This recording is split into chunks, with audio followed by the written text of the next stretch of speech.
Hi, everyone. My name is Anza Goodbar, and I'm from Denver, Colorado. I am a business coach and consultant and event strategist. I help authors and service providers learn how to use events to help monetize their business, build community, and bolster their brand. You can find out more about us at bankableevents.com. I'm the author, or I should say a contributing author to the book, Activate Your Life Volume 2. It's a compilation of 30 different coaches and consultants who have given their best tips to help activate your life, create higher performance, and be able to live the life of your dreams. And now I'm on to the next chapter. And, I think that you just touched on something that's really important too, is when you're hosting an event, you're inviting people into your network, into your connections, and you're giving them something that they wouldn't necessarily be able to get on their own. And that's a really powerful thing too, when you're looking at bringing people into your community, because they're so grateful for that opportunity to meet with that big name author or entertainer or actor, whatever it might be. And after the conference, we were out in the community and we heard people sharing how magical that was, how transformational that was. And you as an author, as a speaker, as an event host can offer those same kinds of transformative moments to your attendees as well. So many people don't host an event because they believe that they need a big name keynote speaker to put butts in seats. And that's a myth. And I want everyone to say out loud, that's a myth. I don't buy into that anymore, right? It's a myth. You have everything that you need to put on a value-packed, transformational event for your audience, provided you know who you're serving, the problem that they're solving, your unique solution, and you know the promise that you're going to deliver. As long as you stay true to those, you don't need to spend tens of thousands of dollars for a big name speaker. And every person, like small business owner that I have worked with who has paid lots and lots of money, did not get additional butts and seats because of the star power name. And so it's really, really not necessary to do. It's fun to do for sure, but it isn't necessary in order to build your brand, to build your community, and to monetize your own event. Welcome, everyone, to Living the Next Chapter. I have a wonderful guest today. If you've ever wondered, what would it be like to hold an event, or why would an event help me as an author, as a content creator? How can I leverage that? And I'd like to get advice from a fellow author as well. Boy, do we have somebody today for you. Welcome to our guest. Anza's with us today, and we are going to go down the path of using events and all of this great advice today. You're in the right place. So grab a coffee, grab a pen and a paper, and here we go. We're going to take some lessons today. Anza, welcome to the podcast. Hello. Hey, Dave. So good to be here. This is great. I'm so happy to have you on. And we're gonna jump right in because we got lots to talk about. I know that we've talked about this already, but can you just tell everybody where you are here in the world? Absolutely. I am in the mile-high city of Denver, Colorado. Nice. What keeps you in Denver, Colorado? What is it about that part of the world? Good, clean living. Oh, there you go. Yeah. It's really the view of the Front Range. The Rocky Mountains are so inspirational. Every time I think about moving away, I just don't know what I would do without that incredible view. It's like living on a movie set. Yeah, almost. There you go. Next right? best thing. That's amazing. Okay, so let's jump in and talk a little bit about what you do, because I don't think I've ever had anyone on the podcast in your area. And I think this is great to have a unique conversation about all the great stuff that you're doing. So tell me a little bit about your business. I'd like to kind of start with that. Absolutely. Well, for the past 14 years, I have been a business coach and consultant. I primarily work with service providers and small business owners.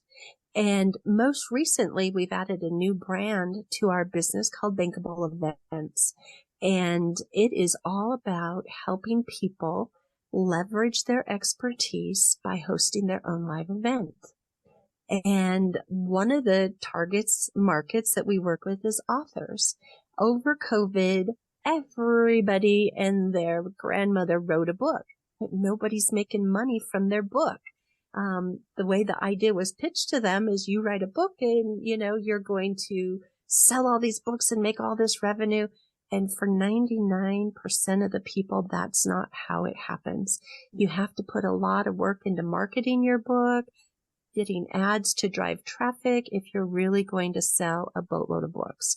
And so what we have done is we have devised a system based on my 20 plus years and 4,000 events that I've planned and executed to be able to help people leverage their expertise, raise visibility to their brand, build community, and most importantly, monetize, right? We're all business owners. We want to be able to monetize our efforts. And so we can help authors specifically find different ways to monetize their book. So they're able to create multiple streams of income and repurpose the content that they work so hard to produce. Okay, so Anza, when I think of events, I'm thinking of 20,000 people trying to find a seat in a big auditorium. You can hardly see the person up on the stage. They're so small and far away. Right. You get your swag bag, you sign in at a table, you get a name tag. And I'm thinking, as an author, I've just written a book and I've sold 3 copies. And here Dave and Anza are talking about start doing an event. Right. I'm just a new author. Like, is there different scales and sizes of events that we're going to be talking about and that you help people with? Like, are we talking like only the big events, or are we talking a whole range? No, we're talking a whole range. Okay. And I love that you jumped into the 20,000 person event because those are so much fun. Those are something that a group of authors might come together and collaborate to create.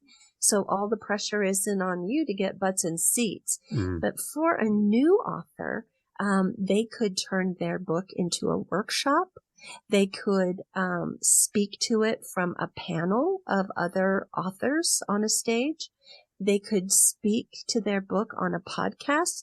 Podcasts are such powerful platforms to grow your business, talk about what you do, your expertise, get people interested and excited to speak to you, right? You can turn your book into a digital course and create a passive stream of income. You could turn your book into a retreat experience. You could turn it into a half-day workshop, a 1 to 3 day event. And again, bring in some other people who have expertise around your area. And this is the important part, share a similar ideal client. So you're all working together to get in front of the right people, because you've got to be in front of the right people if you're going to monetize, whether you're selling your book solo, whether you're repurposing it and turning it into another format in order to monetize. That is the most important thing I want your listeners to walk away with today, because you can be in front of hundreds of thousands of people, but if they're not your people, you're not going to monetize, or at least not at the scale that you hope to. After putting, all of the effort into building out an event or turning your content into a workshop or into a digital evergreen kind of product, you have to be in front of the right people. You have to know the problem you're solving. You have to know why you stand out from your competition. And, one of the things that we're excited about live events is people are craving face-to-face interaction after being cooped up with COVID and being lonely, working in their home offices. They want that face-to-face experience. And, and I'm sure you've heard this too. When I was a part of my first book, people were like, oh, you're an author. Oh my goodness. I could never do that. And in reality is, yes, if you wanted to, you definitely could. There's a lot of different paths to getting your book written, right? But when you're an event host, that takes your credibility and the perception of your level of expertise to an even higher level. And so you're bolstering your brand, you're positioning yourself as the go-to expert in your field, in your niche, in your industry, however you define that. And it really makes a difference when it comes to making an offer and, making sales, because people want to work with experts. They want to work with people who have the answer to their specific pain points. And by being an author and an event host, oh my goodness, that's a power-packed combination. It's a great way to build community. It And is. the one thing that I think of when I think of starting an event like this is it's kind of like a parade. If you can get out in the very beginning of the parade, jump through the crowd and lead the parade, you're going to start the party and people are going to want to be there, and you just get ahead of it and then kind of point people in the right direction. So what's the secret to a great event? Can we sneak that in here as a little bonus for everyone who's listening? Absolutely. Oh my gosh. We can talk about anything that you would like. Okay. All right. Well, I'll tell you what, I am actually hosting a webinar or a masterclass on March 8th, and we're going to talk about the 5 things that you need to know to have an event that converts, because there's a lot of things that go into building a great event. And I'll tell you, the first thing is choosing the right avatar for what your topic is. We just touched on that, right? Yep. That's really the key to having a great event, is knowing exactly who you're talking to, what their problem is, and how you are helping them, how you're providing that solution, right?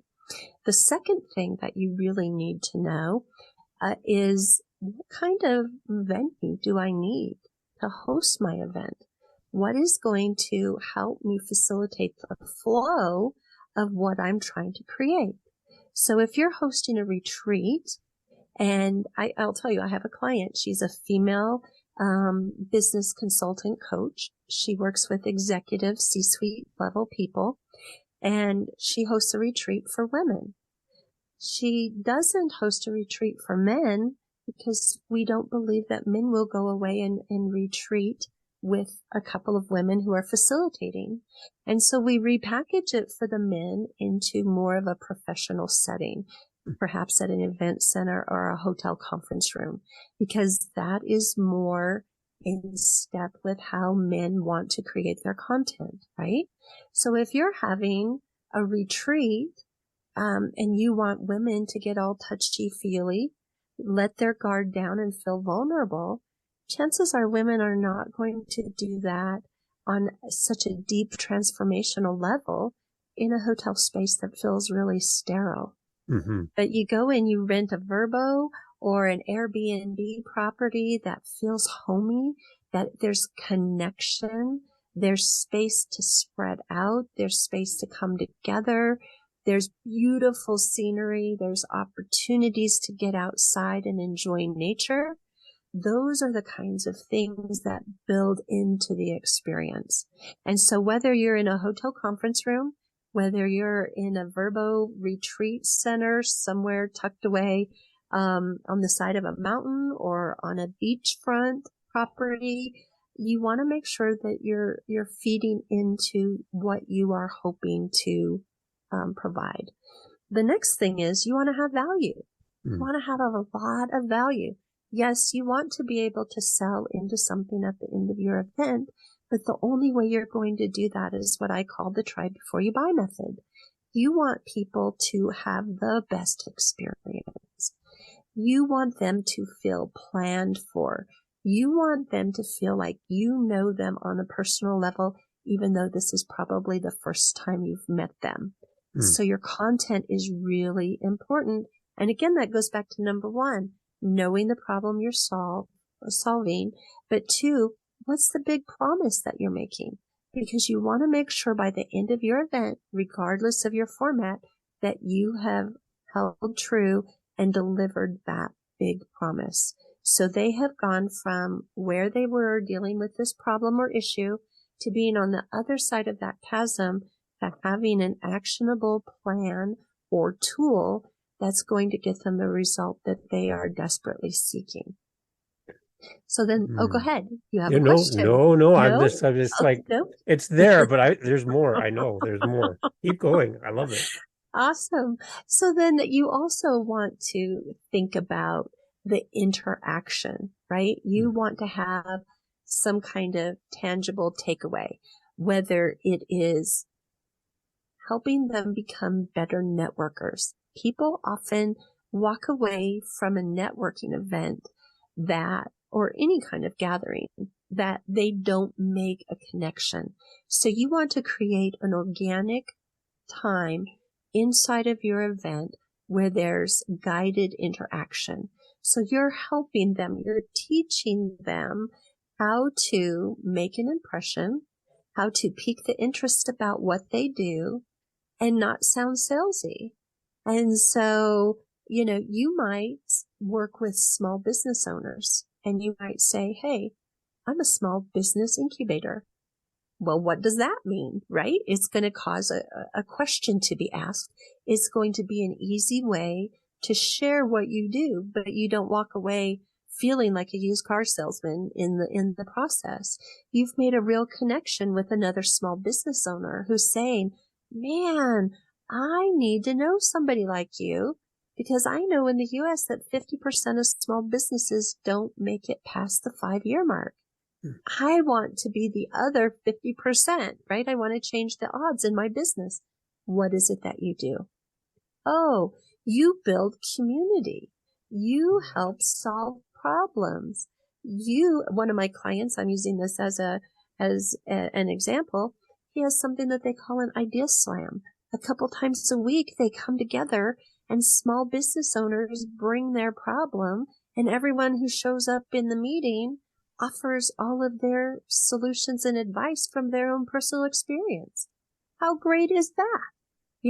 So for someone who's a small business owner struggling, he meets somebody like that at an event. Man, what are the odds that they're going to collaborate and do business? Pretty good. So you don't want to be the only one doing business at your event.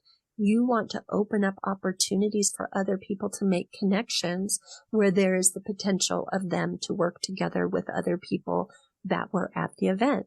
Because ideally, you're bringing all of the people who are just like your ideal client, who honestly are very similar to who you are in many cases, into a breeding ground, right? Into an incubator where you can foster the connections that you're helping people make. And then the final part is make sure you're asking for their feedback.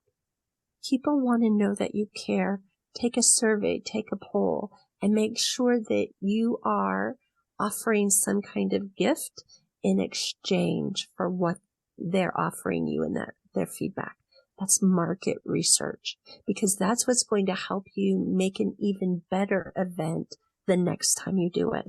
If there was anything that you missed on the front end, if there's anything that changed from your previous event, or if it's your first event and you're just going in on your best suppositions, that's stuff that you want to be able to capture in order to make your products and offerings even more valuable. So those are some of my tips for building out a really great event. And, it sounds like that's a lot, and I'm not going to lie, it is, but it's all very doable. If you have the right strategy, if you know your why am I hosting this event? Oh, I want to be seen as a thought leader. I want to raise my brand, visibility. I want to build community. I want to help more people. You can make a bigger impact by hosting events and being in the one-to-many model versus what you'll ever do working one-on-one with people. You want to sell your book? Sell your book from stage. Have a book signing table. So you can still sell your book, sell more copies of your book, but then you can sell into a coaching program that you repurposed your content into. So now you're selling your book for $25, right? For an autographed copy. You're giving your guest an amazing experience. They get to do a photo op. There you are holding your book, smiling with people. You're creating social proof. You're also showing that you're a thought leader. You're a leader in your industry. And in order to be able to create that positioning for yourself, it's like the only way you can really do that is through hosting a live event. You're not going to get the same following any other way. Speakers will tell you that speaking is the number one way to close more sales because you build the know, like, and trust factor much faster face to face. You build rapport more quickly because you have eye contact. And don't get me wrong, Zoom is going to be here forever, but you cannot replicate the energy at a retreat, in a conference room, at a retreat center on Zoom. You can't do it. You can still have great experiences. You can still have value added content. People can walk away with the transformation, but it's not the same as an in-person live event.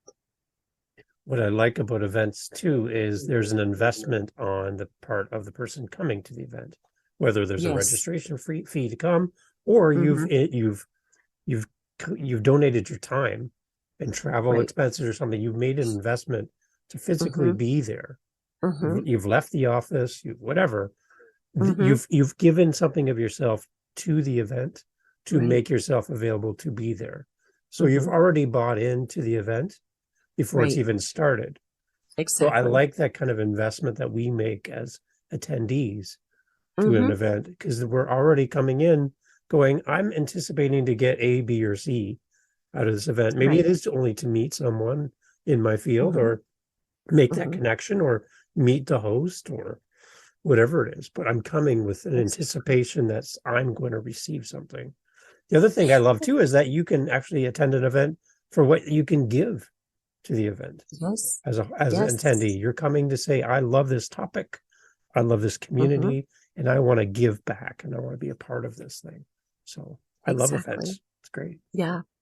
I love what you said about getting the ROI, because it isn't about just the event host getting an ROI on his investment in time and, the money that it takes to put on an event, but you as an attendee also want an ROI. You want a return on your investment, which makes you as the attendee far more likely to be tuned in, to be looking for those bits of gold nuggets, of those words of wisdom that are going to help you get further down the road in your life, in your business, in your relationships, whatever the content is that you went for.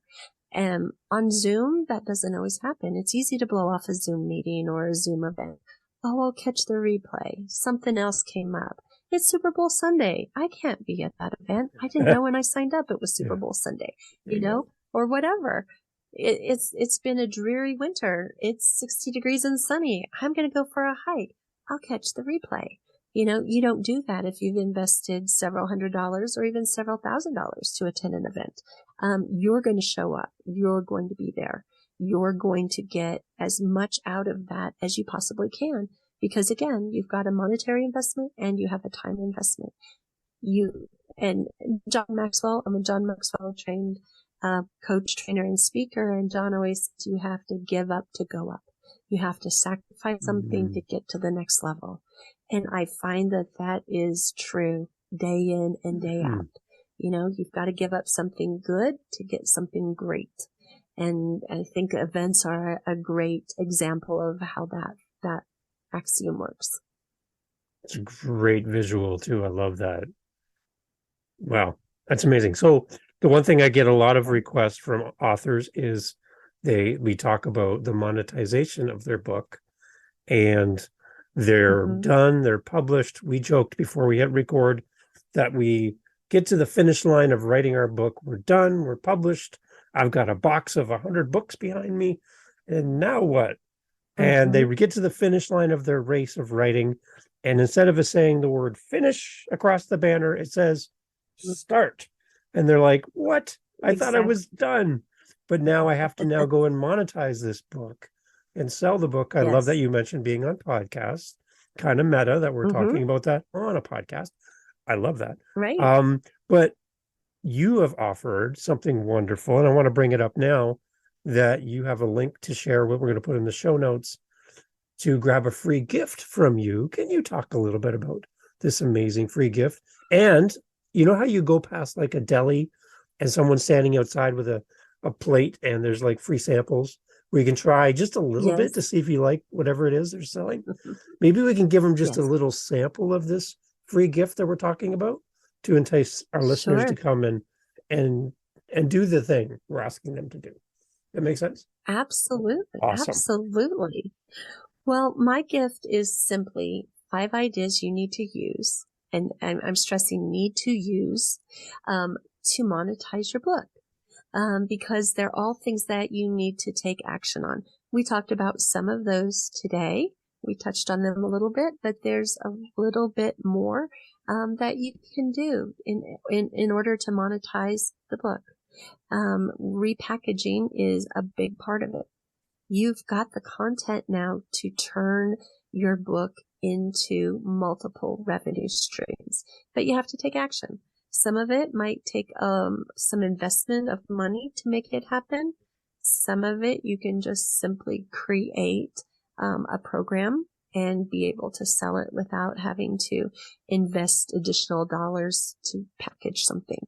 But it's a great way. There are things that I have done with books that I've written. I've been a part of 8 different Amazon #1 best-selling books, and I have used content to help build my own business by repurposing the content and using that book as a, what do I want to say? A business card, right? It's opening doors for you to be able to have new opportunities. It gets your foot in the door, so to speak. So don't think about your book as being all done once you've published, once you've gone out and promoted, once you hit #1 bestseller. That's just the beginning of the journey. Now you need to look at what makes sense for you in your business. Why did you write this book? What were you hoping to do through authoring a book? Why does that matter to you? Why does it matter to who you're serving? And then you can start to make the choices of what's right for you. Does that mean that I need to create my own event? Do I need to do a live workshop? And, one of the things, and I'm going to just touch on this, is you have this content. You can reuse it and reuse it. Maybe you do a workshop. Maybe you invest in making a video recording of it. That now becomes bonus material for maybe a coaching program that you put together in the next year or two. So once you have it, you can use it over and over and over again. You can turn it into a lead magnet. A lot of lead magnets I have seen recently are, this is a $4.97 value. Today you get it for $27 or $47. And so if your content is evergreen, and I encourage people to have evergreen products in their mix of products, you can repackage and reuse it for different situations.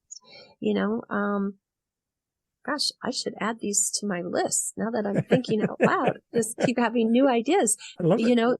It's one of the business building tools that people are using in the coaching consulting service provider space is they're doing giveaways to help build their email list. You could use one of these in a giveaway program. It's not costing you anything to do it, and you're adding tons of value. Give it away as a gift and bring more people into your circle that you can then sell new products and services to down the road. So really the ideas are endless. It really just depends on what your goal is with your book, who you're serving, the impact that you want to make, and how it makes sense to repurpose that content for future uses. At what point should an author start considering how they're going to monetize their book? When they start writing their book. Mm-hmm. Seriously, when you have the idea for what you're doing, you want to think about that because that's how you're building out your sales funnel, right? I write a book. The book leads you to, let's say, buying a digital course. The digital course gets you into a workshop. The workshop gets you into a bigger event. The bigger event you sell into a group coaching program or what have you. That's just an example of what that could look like. So it's a stepping stone. It's the first stepping stone to get people into a larger yes as you go along. So you want to make sure, that your book is very topical, that there's a need for the solution that you're doing. And you want to think about how do you want to position yourself by writing this book? What are you hoping to accomplish as the bigger ends to the means, right? If you're just writing the book to say, yeah, I wrote a book, great, done, that's fine. Some people do that. It was an item on their bucket list. But if you're using it as a business building and marketing tool, you want to start looking at what opportunities can I create for myself from this book? How is it going to lead me into generating more revenue for my business? And that's what you really want to start looking at before you ever start writing, because that's going to impact what you put in your book. Because you've got to know where you are, where you want to be. And as the business consultant inside of me, that's why you want to have a business plan, right? Mm-hmm. This is where you are. This is where you want to be. This is the path we're taking to get there. And so as you start to build out that book, you want to make sure that it's in alignment with what you're doing with your business plan.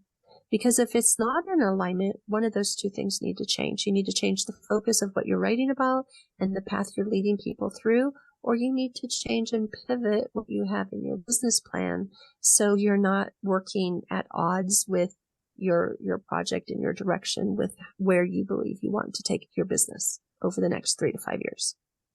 And I think what partners with that really well is the sense of building community at the same time, right? Yes. You write this book in a vacuum. You're out in the hills of Denver, Colorado, in a cabin. You write your book, and you've told no one about it. Book's done. It's on Amazon or wherever it is, and you haven't sold anything because you have no community.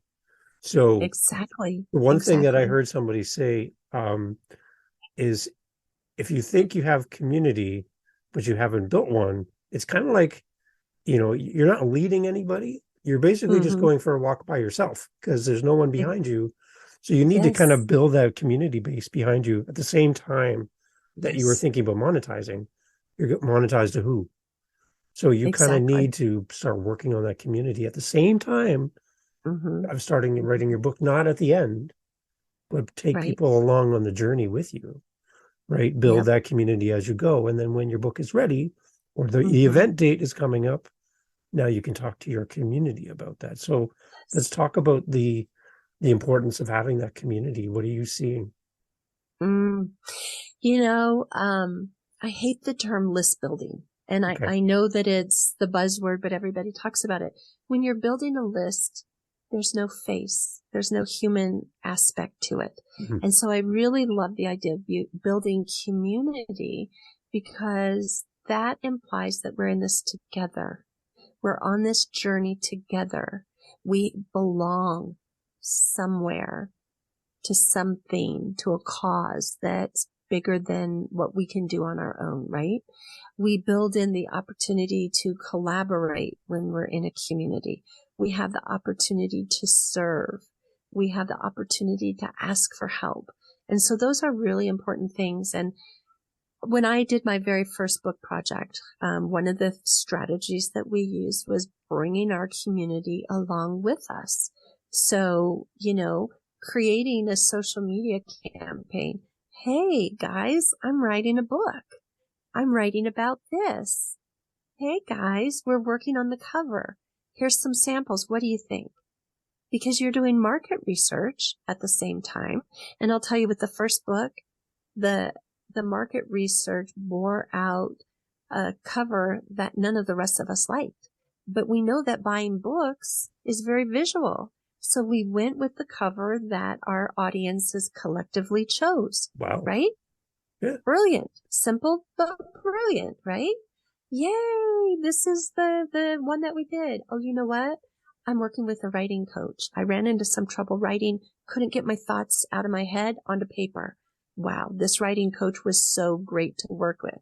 So now you're opening up the door to say, hey, you want to write a book? You don't have to do it on your own. There's people out there to help you. Oh, you know what? I could give you a referral to this contact who helped me get over my hurdle to get this thing done, right? Well, great. Now my chapter's done or my book is done. It's going to editing. What's happening in editing? Oh my gosh. We went through 2 or 3 revisions. We're getting so close. Oh my gosh. We can now set a launch date. And then when you're ready to launch the book, people are ready to buy it. They want to support you. They want to see you successful. And you brought them along the way. Yeah. You brought them along the way. And one of the mistakes that I see people do is they undervalue talking about it repeatedly. The thing that you have to keep in mind is that only about 6.5% of the people in your community on social media actually see what you're posting. Yeah. So you want to over communicate. I'm going to say that again. Over communicate what you're doing. Overshare, because such a small percentage of people are actually seeing it. You want to make sure that you get a good cross section of people in your community to see what you're doing. And that's what builds your community when you bring them along. Share how tough it is. Not everybody has a journalism degree or works in copywriting. Writing can be hard. You have to be vulnerable when you're telling your story. The first book I was a part of was about going from resistance to resilience. And the book was all women who had undergone something very difficult in their life, sharing how they got through it and to the other side. It was hard. It was really hard. But you know what? At the end of it, it changed a lot of lives. There were some powerful stories in there. And for me as the author, that event no longer defined me. It became an event that just was.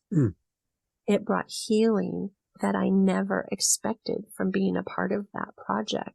And so when you can share those types of things, it humanizes you with your audience. It gives them the courage, the inspiration, the motivation to take action and maybe share their story too. Oh, if he or she did that, I could do that. I thought it would be too hard to share my story. I thought there would be shame, embarrassment, humiliation, tears, gnashing of teeth, whatever, right? No, it's a great tool because that is attracting your people to you. If that's what you're dealing with, you want to make sure that you're sharing those stories that are going to build that connection and strengthen your community. And that's how we do it. But that's why authors write books, right? To share stories. Yeah. And I love the idea of the monetization piece and advertising and talking about yourself. And if sometimes it might feel salesy, it might feel a little like, oh, I don't want to bother people with my book or my event. But at the same time, we mentioned it's Super Bowl weekend, and the commercials are like a big hit at Super Bowl. And there's people advertising. There's big businesses that everybody knows that still advertise. Right? Everyone knows company A, B, and C. Oh, we know them. We can tell you, they could sing you their jingle. We could tell you their tagline. We know everything about them, but they still advertise. So when you have a book, when you have an event, it might feel weird. It might feel weird to advertise on the Super Bowl, but people want to support you. They want to know how. They want to be with you and follow you on the journey. A good example on that, my wife's sister went to high school here in Ontario, Canada. There was a student in her class who was a class clown, who didn't really take his studies seriously, and actually said to the teacher in one class, I don't need any of this because I'm going to be a famous actor one day. And everybody laughed. And his name is Jim Carrey. So, Yeah, he was right. He didn't need to Yeah. learn science. He's doing okay. He's Um, doing all right. he's doing okay. And the one thing that people I love is when people can say a story like I just shared. I remember this person, this author, this event planner, whatever, this host. I remember them when, Mm-hmm. and they share that story because I've been with them from the beginning and I followed their Mm-hmm. journey all the way up to where they are today. And I'm not just a Mm-hmm. fan, I was there for the early days. And I've been Mm-hmm. here in their community watching them develop and grow. And and I've been along for the whole thing. So I'm a super Mm-hmm. fan, right? I have Absolutely. stories about this person, right? Yep. So I'm in Yep. the audience cheering you on, saying, write another book, do the next Mm-hmm. thing. I'm here with you. And I Mm-hmm. love that community sense, kind of rising up and supporting somebody in their journey. So the stuff we're talking about today really kind of feels like that. Let's build that community and let's have Mm-hmm. them carry us to the next part, to the next chapter, as we kind of talk about. To the next chapter. Right. That's right. That's right. And, I think that you just touched on something that's really important too, is when you're hosting an event, you're inviting people into your network, into your connections. And you're giving them something that they wouldn't necessarily be able to get on their own. And that's a really powerful thing too, when you're looking at bringing people into your community, because they're so grateful for that opportunity. To meet with that big name author or entertainer or actor, whatever it might be. When, when I was in the faith-based world, we worked with Curtis Chapman, Michael W. Smith, For Him, Point of Grace, DC Talk. And we did, Yay. as I know, super Wow. fun, right? This was back in the 90s. And at the time, I was doing arena events for parents and teens. And so as part of the Get the Teen Excited, they were able to come to a concert on Friday night, and then Saturday it was workshops and interaction and whatnot. And, the kids never would have wanted to come to a conference with their parents ever. Not something they would want to do. But they got to go see some really cool entertainers, Nice. which opened them up for what was to come the next day. And it was all about teaching parents and teens to have better communication. The things that came out of those conferences, the lives that were changed. I mean, I could talk to you for a week about the stories from those events, but it bonded families together. It bonded people together. Most of the people who came invited their kids, friends, families, and so their little micro communities came together. But to give them this opportunity that, in the 90s, kids and concerts weren't as big as they are now. So it was a very unique experience for them. At that time, there weren't arena events for parents and teens to attend together. And off the top of my head, I can't tell you that I know of any that are going on today. But it was an amazing experience. And after the conference, we were out in the community and we heard people sharing how magical that was, how transformational that was. And you as an author, as a speaker, as an event host can offer those same kinds of transformative moments to your attendees as well. A photo op, it's a small thing, but it's got a big impact. It's got a big impact. I look back at pictures. I was a huge ice skating fan. I loved the Olympics. I loved professional ice skating shows. One of the events, several of the events that I did, we had, I was in Colorado Springs at the time. They have a place called the Broadmoor Skate Club where they train future Olympic skaters. So we would bring in these Olympic hopefuls to do an ice show. We did dinner on that ice. And so they would dance in the middle of the tables, super fun. And then we would bring in actual Olympic champions and professional ice skaters. I got to meet all of my ice skating heroes from years of watching them. They came and they performed at events that I planned. Then I got to take pictures with them. And it was like, how cool is this? These are some of my athletic idols, right? I was an ice skater as a little girl.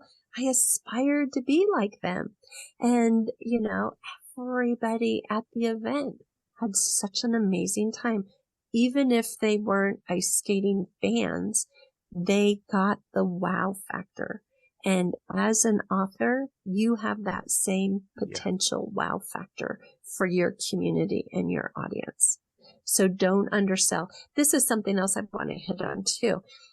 So many people don't host an event because they believe that they need a big name keynote speaker to put butts in seats. And that's a myth.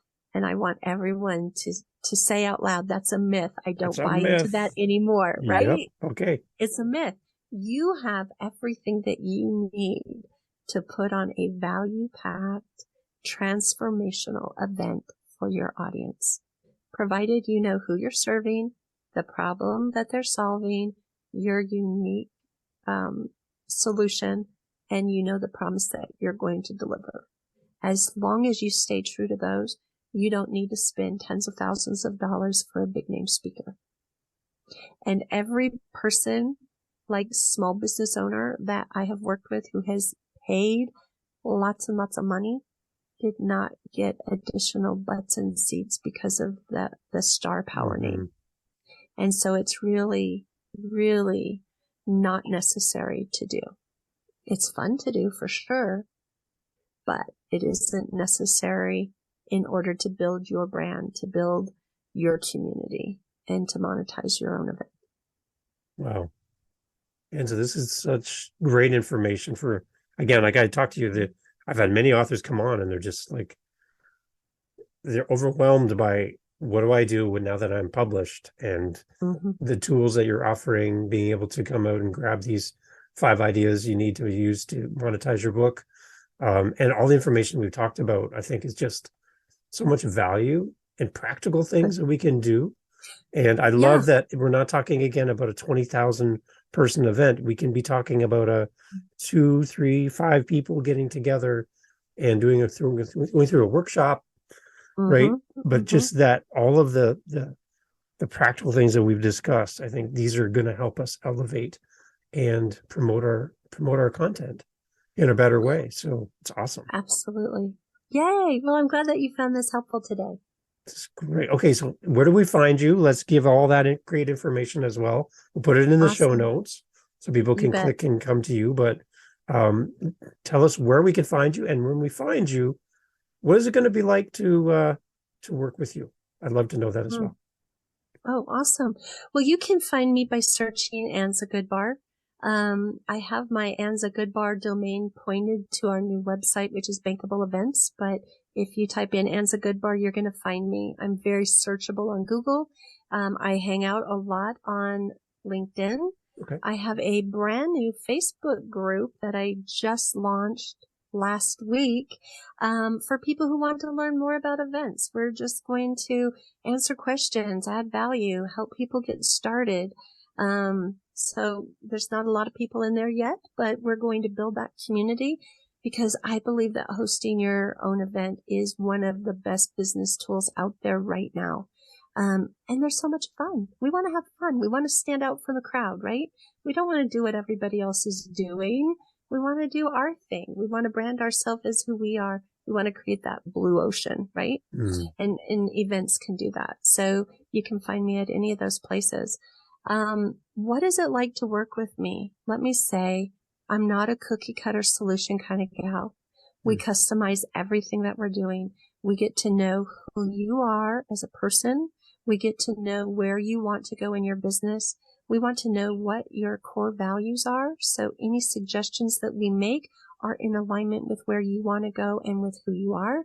And then we put together a package that's going to help you achieve those goals. So people hire us simply for strategy. Some people already have a team that can help them do the copywriting, the planning, the admin, whatever. So you can come to us. We can help you strategize. We also have a done for you service where it's like, hey, not interested in planning my own event. I want to host it, but don't want to do the work behind it. You can hire our team. We have several event planners with tens of years of experience each who can help plan. And then you can also hire us to come on site and execute for you as well. One of the fun things that we have is a group of speakers who, if you need speakers to come to your events, on our website, I have a tab of speakers, and other collaborators in my world are wanting to add their speakers on our site too. And I also have like 35,000 people in my network who are trained professional speakers, trainers, teachers. And so I can do a call for speakers to help you bring professional, quality, value-add speakers to your events if you don't want to do it on your own. We can help you with something from as small as a retreat, a workshop, all the way up to a 20,000 person arena event. I can tell you in my 20 plus years and 4,000 events, there's not a lot that I haven't done. And so we've probably done it or a version of it, but we want to customize it to who you are, because that's what's going to bring your people to the event.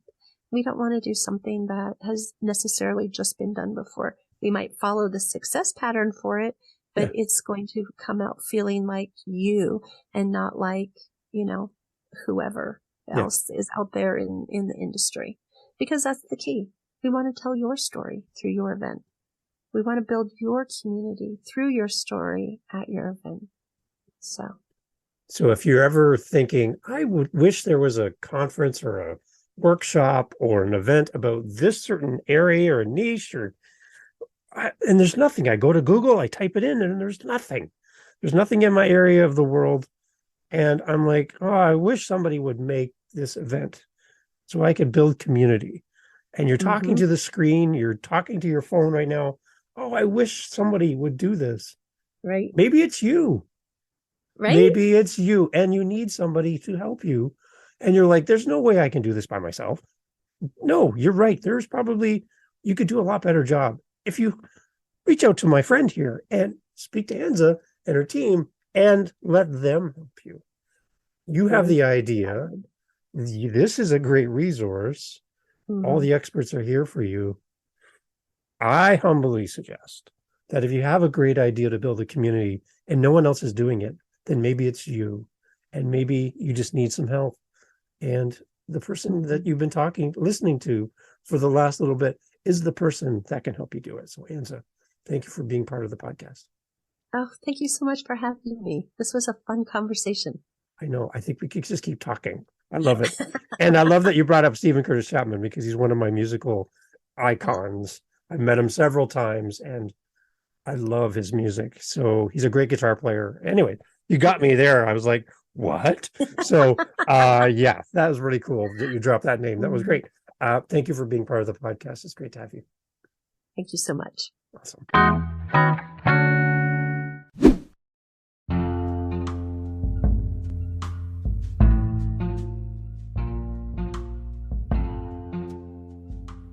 Thank you for subscribing and following. And you're listening this far in the podcast, so you are my best friend. I'm sorry, but you are now my best friend. So welcome. Nice to meet you. Thank you for being here. LivingTheNextChapter.com has a link on the website to our Facebook group. Are you on Facebook? Probably. You can go there and you can actually interact with our guests. You can talk to them. You can hear more about their journey, about their books. You can speak to them directly. You don't need me. You can come right over to livingthenextchapter.com, click on our Facebook link to our community. You can talk to other listeners of the podcast from around the world who are on Facebook. And, again, speak with our guests. Don't you want to speak to the guests you just heard from? Yeah, you can do that on Living the Next Chapter. Go over there. There's links to our Facebook group, and you're welcome to join. Thanks for listening.